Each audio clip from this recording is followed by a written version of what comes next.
What up, everybody? Big Kev back in the building. Today we've got one from Bluejay. This one's called The Dumbest War Nobody Talks About. Don't forget to like and subscribe. Let's check it out.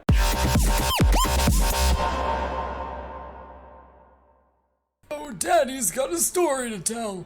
Is it long? Sit down. For today's tale, we'll need to dial the clock back to the time when optimism died. The 20th century.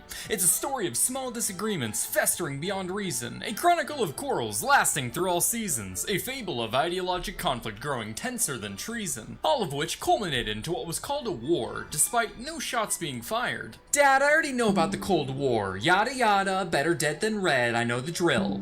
What? That pathetic decades-long temper tantrum over whose money system was good and whose was the unholy abomination spawned from the bowels of the Ninth Circle of Hell? No. If I want to watch children cry about how numbered paper was handled while throwing around tubes, I go play Monopoly. I like my near-military conflicts like I like my woman. Full of crabs. I'm sorry, we're gonna talk about the Lobster War. Alright, I already have a feeling that I'm going to enjoy this one. I mean, I already can tell that I like, his style, with the humor and the animation's great so far, so.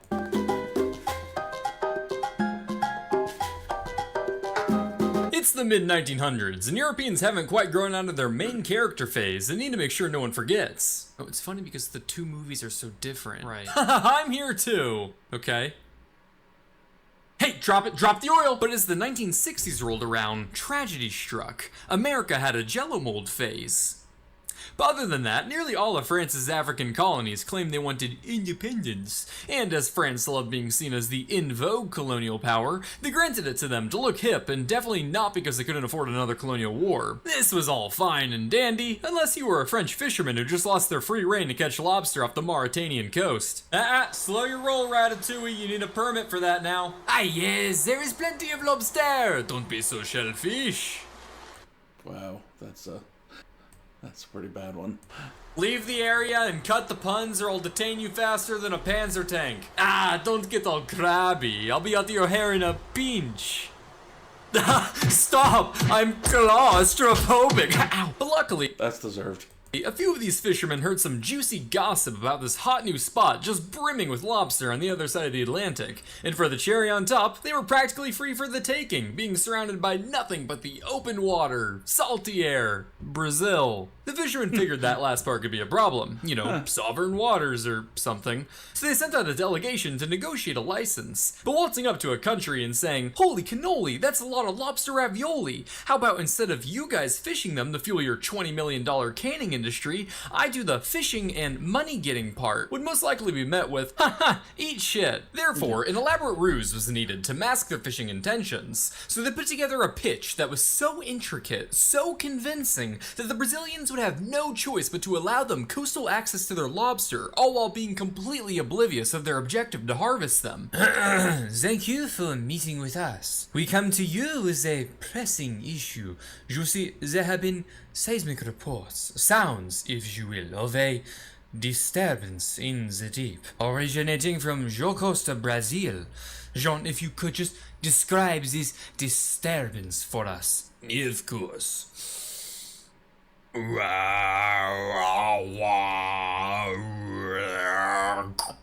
And you see, it was those clicks, thank you, Jean, it was those clicks that led us to lobster. Now for our next step. Okay, sorry, I think I know what this is. You boys are just here to conduct some routine research on lobster nurseries and just need one of those permits for a few boats, right? That is exactly what we wanted to do.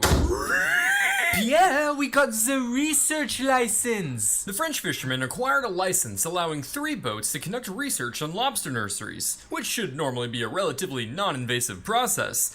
But they looked at this permit and thought, haha, that's a funny way to spell 4. And everyone knows research is only as good as your sample size, and the French like to be as accurate as possible. Sure, this was all technically in violation of their license, but I've been driving with a suspended one for 3 years now and haven't had any problems. Nevertheless, Western European nations have this refined analytical process to find out just how much they can bend the rules when it comes to a foreign country. So they ran the numbers on Brazil. Brazil. We're good. While the fishermen thought they'd pulled off a successful bamboozle, Brazilian authorities already thought something smelled fishy about these fishermen. And luckily for them, they also had a similar analytical process. France.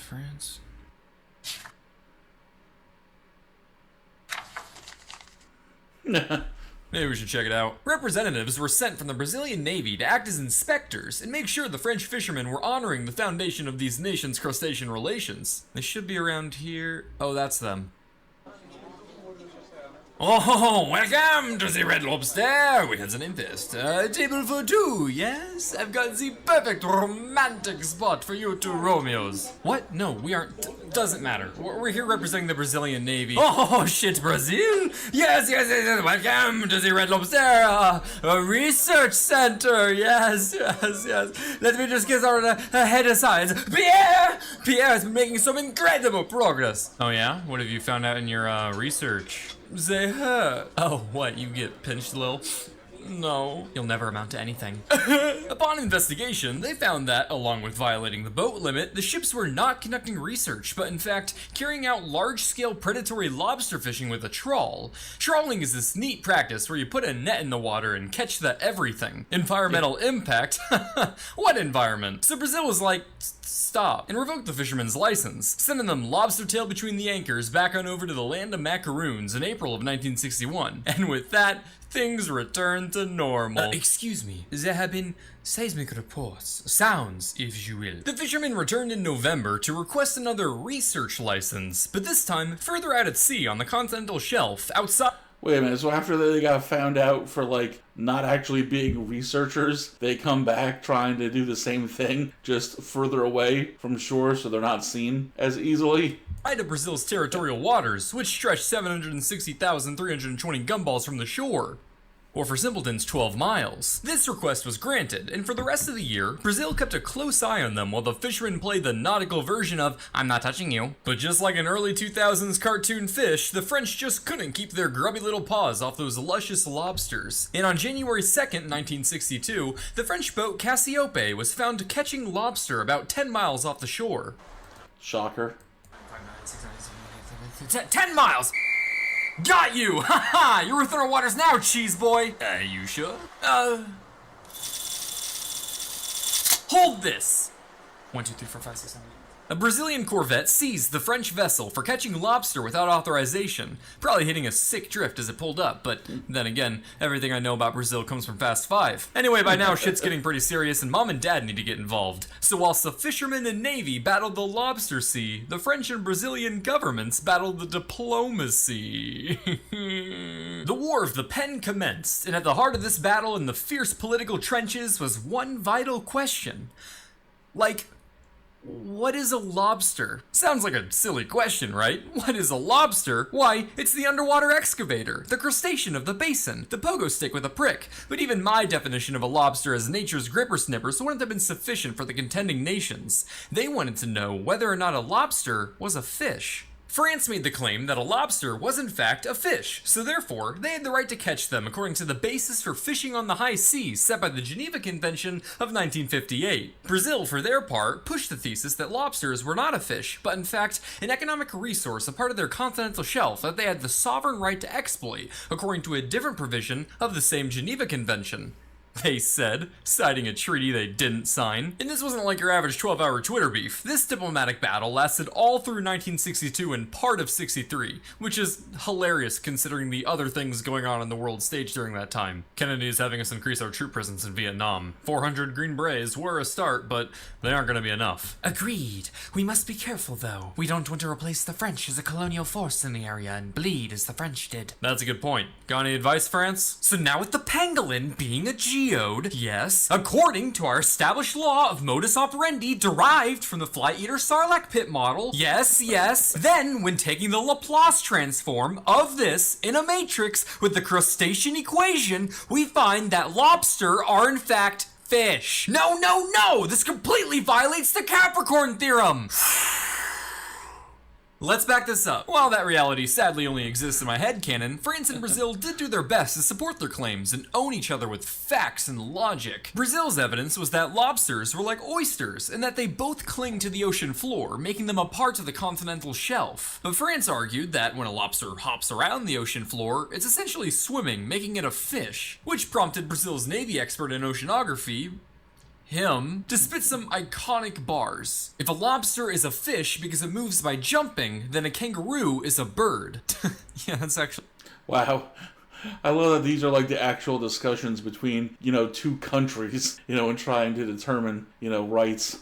A pretty solid point. Yeah, and if a kangaroo is a bird, then a flying fish is a spaceship because it jumps through the air. A little weaker, but okay. And if a flying fish is a spaceship, then a seagull is an oil rig because it dives underwater. Okay, let's settle down. No, if a seagull is an oil rig, then my wife is a fucking whore because she jumps from man to man. Okay, so I made up the end there, but don't worry. The first part is a real quote that you can safely add to your Instagram bio. Well, that's a crazy quote. While mom and dad fight in their room, let's check on how things are going on the water, and wow, France just doesn't care. Like the IRS at my front door, the fishermen just kept coming back, completely unfazed by the international turmoil and monolithic tubes of death pointed at their face. So the Brazilian Navy just continued seizing their ships, going, "Stop it," while making them sign a paper swearing they wouldn't return. But the French were like, haha, I can't read this. They didn't actually take the ship, they just made them sign saying they wouldn't come back and then let them go back on their way, and then are shocked when they just came back again, since there was really no repercussions.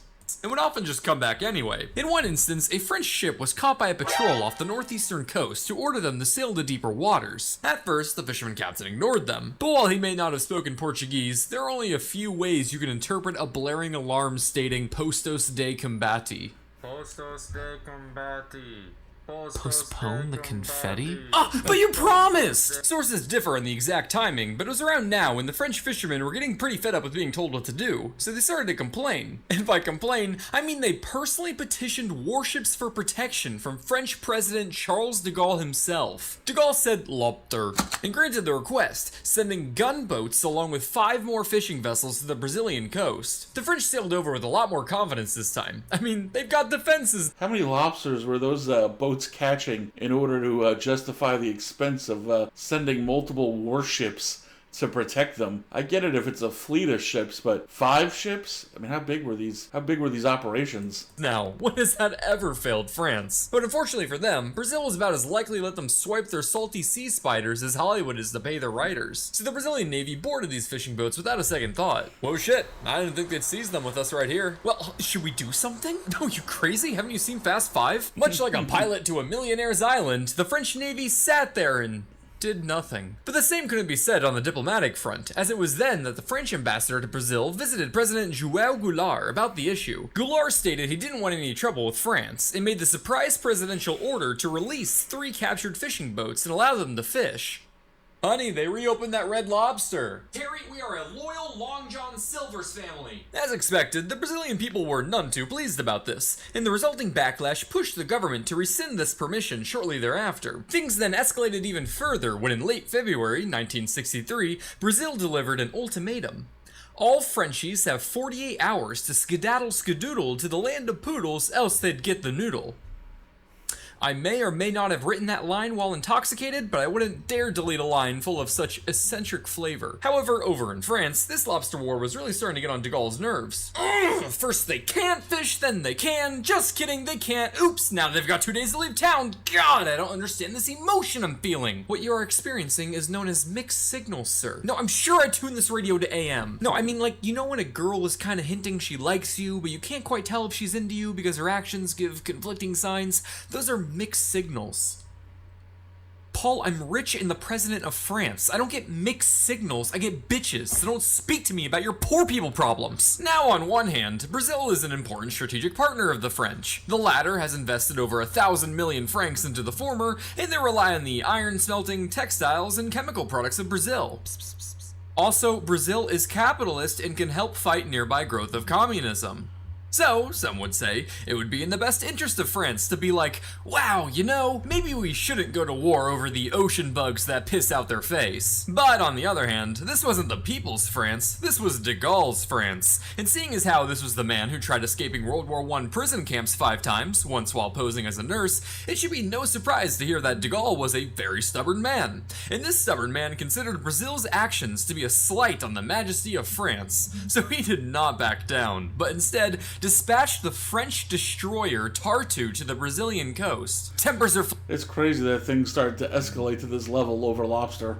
flaring, ministers are swearing. With this newest escalation, Brazil is preparing. The newspapers have been rousing the public, and the atmosphere in Brazil is one of imminent war. The Tartu by itself wasn't a huge concern. What made things scarier was where it came from. A whole task force of French ships merely 3 days away, containing not only a state-of-the-art aircraft carrier, but also a tanker named Le Baise, which means the fuck in French, which is also a river in France, which also flows through the town of Condom. Mobilize the Navy. Understood, sir. Wait.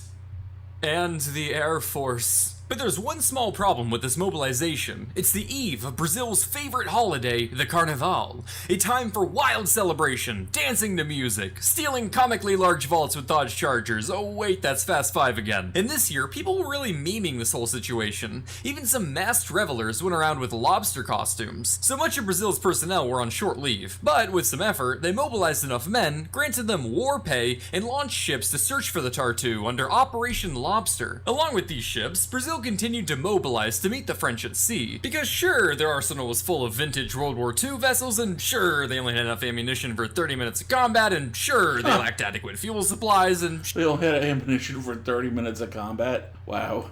sure, some ships were decommissioned with mechanical problems, and sure, the French had a state-of-the-art Navy and Air Force to counter them, but at least they had their spirit. Yeah. And family. Brazil's planes that had been searching for the Tartu finally spot it, causing it to start shooting exercises, probably to deter the aircraft. The plane responded by flying even lower to show they aren't messing around. Oh wow, that's cute. Neat little guns you got there. Uh-oh, what's this? These looks like rockets. Wow, these sure are big, huh? Brazil's ships made their way towards the Tartu's location late at night. Dawn approached and the sea was veiled with a fog. In the distance, their radar detects something in the water.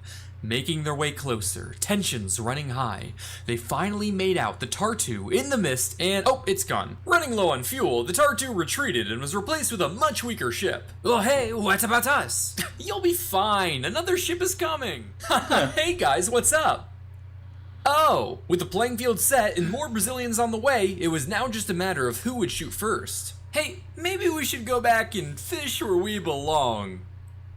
Africa. The French ships decided to head back across the Atlantic. After this, an agreement was signed where Brazil would allow limited French ships to fish for 5 years while sharing profits with Brazil, who would also get to expand the nautical miles of its territory. You know, just a few. 100. While in the end, France decided war wasn't worth it. To be honest, I'm surprised it got even remotely this far. Running some numbers, if one anti-aircraft gun on one French vessel fired for just 11 minutes, say in case it wanted to teach some smart-ass aircraft a lesson, you'd already rack up an ammunition bill more expensive than the $3 million a year the French fishermen were raking in. But Yeah, that's what I was gonna say. I mean, it just seemed like there was no way that those limited amount of lobster boats could justify the expense of those warships, especially back in the 60s where those boats probably couldn't process as many, lobsters as a boat nowadays could with modern technology. That's crazy that it got that far. to be honest, with the cost and street cred for a European nation losing a diplomatic war with Brazil over lobster, perhaps World War III would have just been worth it. The Lobster War, 8 out of 10 stars.